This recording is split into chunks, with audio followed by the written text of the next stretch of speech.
Let's get started, Frank. We have to start off with obviously the biggest thing that has been going on the last couple of months that we've completely ignored, but we got to talk about it. So Apple has blocked all sales in Russia on its online store, and I also believe that all the retail, I don't know if all the retail stores are open or not. Do you know that, Frank? I don't. I would imagine not. Yeah, well, so I'm very curious to know if the Apple... They don't have any stock, so... Mm-hmm. They don't have much to go. I mean, I'm sure you can still go get repairs done. Yeah. That's the only thing you're probably going to get there, but you're not going to be able to buy anything. Yeah.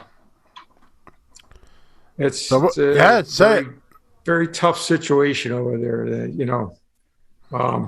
I don't know if this action by Apple is going to really have any kind of significant impact. Certainly, it'll have an impact on some people, but I don't think it'll have an impact on those that are calling the shots. So I just hope that somehow those things get resolved over there quickly, and I would agree. In Ukraine's favor. I actually just found out there is no Apple retail store in Russia, so they don't have to worry about that. Oh, third parties. Just online. Yeah, so you will not be able to buy your Apple products in Russia right now because of stupid Putin, and that's the way it works, folks. But, we had conversations in private about this whole thing, and honestly, they're following a trend that everybody else is doing, where they're just trying to crush Russia's economy just to tell them to stop. Is it going to work or not? I'm sure it will hurt somewhere. It's got to hurt somewhere. In the long run, maybe...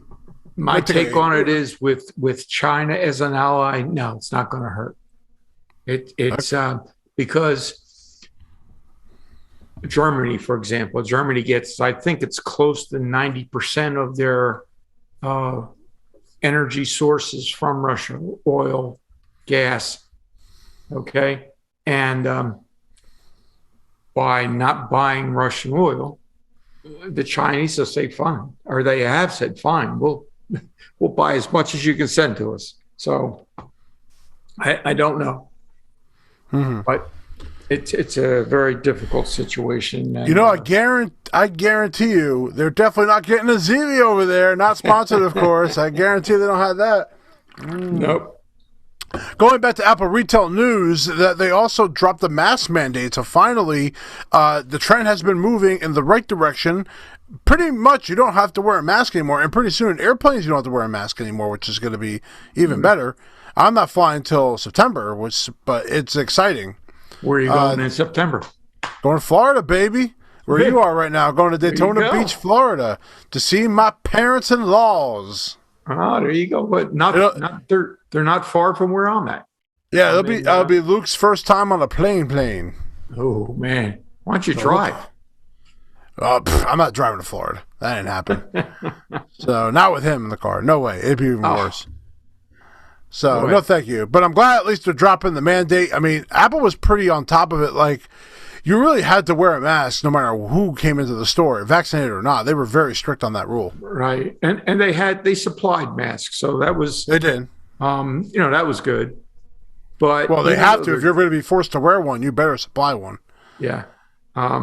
The employees are still going to have to wear them, but people in the store don't have to.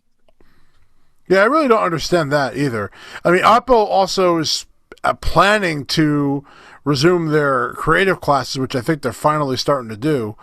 But man, boy, you talk about a creative role, man. A role in the Apple Store that is almost useless now. And it's going to take a long time for that to come back. You mean? Yeah, and who's going to come and sit around a table with people right now that you don't know?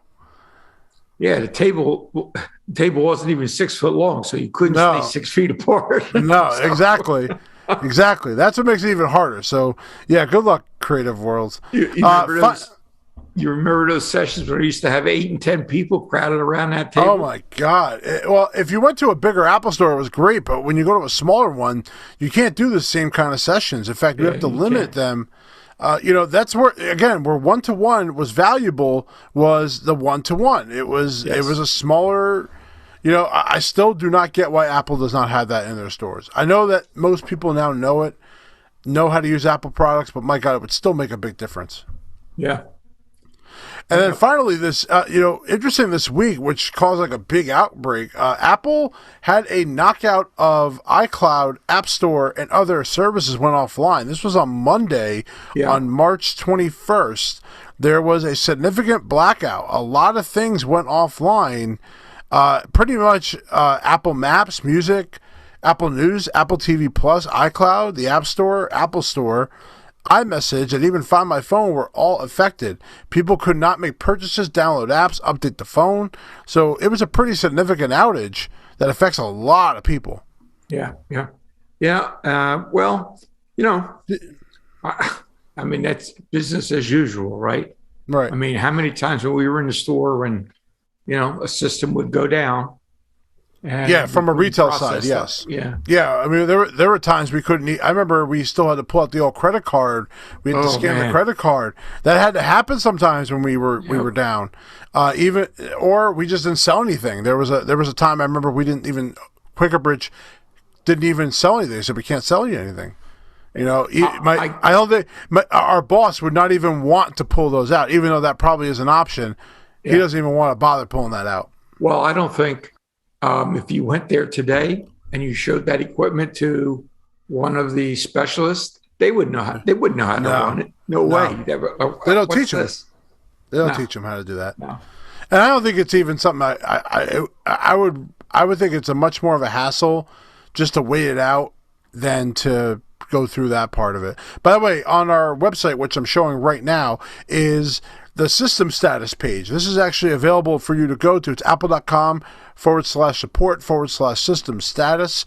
You can actually go to this page and you can see what the statuses are for that day. So if you feel like something's not working, so if you feel like something's not working correctly, check this page out. I think it's very valuable. I use it all the time just to show people, hey, Apple's even saying it. I think a system status page is extremely valuable to know when something's not working right. Yeah. Even we used to use it in the store as well. Right. Somebody would come in and say, this or that wasn't working properly. One of the things we would do is go to that page, make sure that system wasn't reporting any kind of glitches or anything. Mm-hmm. So. You're correct, sir. So those were some of the Apple things that were going on this week. It wasn't too much news like there was the previous week where we had, invasions in Apple stores and holding things up in ransom. It wasn't as exciting this week. But I personally, when the outage, by the way, occurred, I didn't feel any difference. I didn't even know it was even happening. Yeah. So that was just me. I'll tell you, I've been reading a lot about the Apple Studio because it's something that I'm considering getting. And I'm telling you, the things I'm reading out on and watching on YouTube are rave reviews, even for the monitor, believe it or not, at $1,600.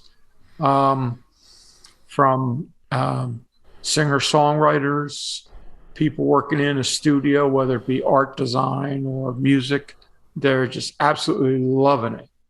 And I'm like, wow. So I'm a little surprised because I thought... Definitely surprising, yeah. It was a little high priced, but I haven't. That people are loving the fact that they put the SD card slot and the USB slots right on the front. Mm-hmm. So it's getting very good reviews. So I'm considering picking myself up one. But my issue is, what do I do for the monitor? That's the only thing. I already told you, you're not getting that studio display. Don't get it. It's not worth the money. Get something that's like $700, $800. Just get a TV so you can make it a multifunctional. Maybe you won't get like the color and the really good LED. But find something good. Do your research. There's no rush on that. Yeah, you can use a TV Yeah. in the meantime. Yeah. Yeah, but Mac Studio has been getting really great reviews. People are really liking it. I think, again, the Ultra is way too advanced, even for someone like me. You could get away with the Mac, the Max, without a doubt. You don't need any. The only thing you got to think about doing is how much storage you want to put on it. That's it. Right. Well, the fact that you have these multiple ports that you can. I mean, SSD External drives storage, now yeah. are relatively inexpensive. You know, Maybe not like a 4 terabyte one, but you could definitely. Well- Plus, the biggest thing too is that Apple has the fastest SSDs within a computer, without a doubt. That is proven fact. You're not going to get that same speed through maybe Thunderbolt will give you a little bit, but you still need a Thunderbolt device. I have worked with external storage. Trust me, on my old computer at least, I know it was not the greatest experience. I haven't tried on a new one because guess what? I bought a 4 terabyte. I made the room necessary so I didn't have to do that. And it's been a blessing. Well, all right. I'll have to keep that in mind. But, I do right. have budgetary constraints. Oh, shut up. No, you don't.